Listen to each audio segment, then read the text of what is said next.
When you're looking in the back of a watch, it takes a few seconds to remove the case back.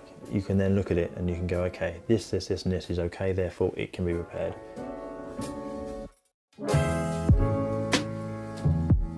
It's something that, as a watchmaker, you want to do. It's more interesting in a lot of ways, more frustrating also in a lot of ways. It's quite a specialist field, and some workshops are more equipped to deal with it than others. Yeah, everything can be repaired, absolutely. Let's take an example. I mean, there's two watches here, one of which the balance staff, which is probably the smallest and most intricate part of the watch, is working perfectly fine, and therefore this watch will be serviced straightforwardly.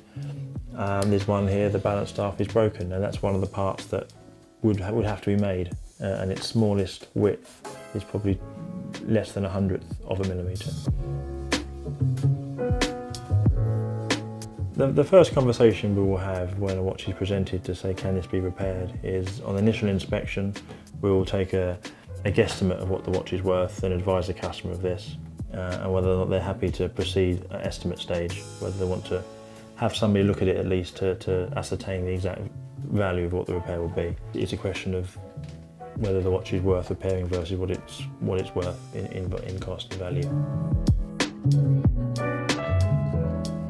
A lot of vintage repairs are largely because of inheritance, so people often be passed down watches from grandparents or parents, etc. And this is where the difficulty comes with regards to how much the watch is worth, because often the vintage watches aren't what modern watches are, so they're worth hundreds, not thousands, but the repairs can run into thousands. The view that a watchmaker will take, certainly a vintage watchmaker will take, is that they're looking to restore what's there in the watch, not replace.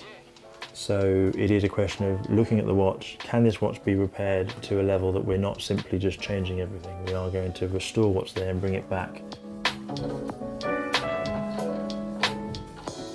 Obviously depends on the condition of the watch, that has to be said initially, but you have to bear in mind the testing level that has to go into a vintage watch, that once repaired, you then have to test it for a significant amount of time and to ascertain whether it's going to continue to work to the level that you want it to, and that does take weeks, not days. So the customer could be made aware that perhaps they could take the watch if they're desperate for it in that time, and then perhaps return it at a later stage if they find the timekeeping isn't to their satisfaction. I think that's fair to say that if the watch is to be done properly and they're going to pay the money and it's going to be done to the level that it should be done to, you have to spend the time and the testing and get it done right.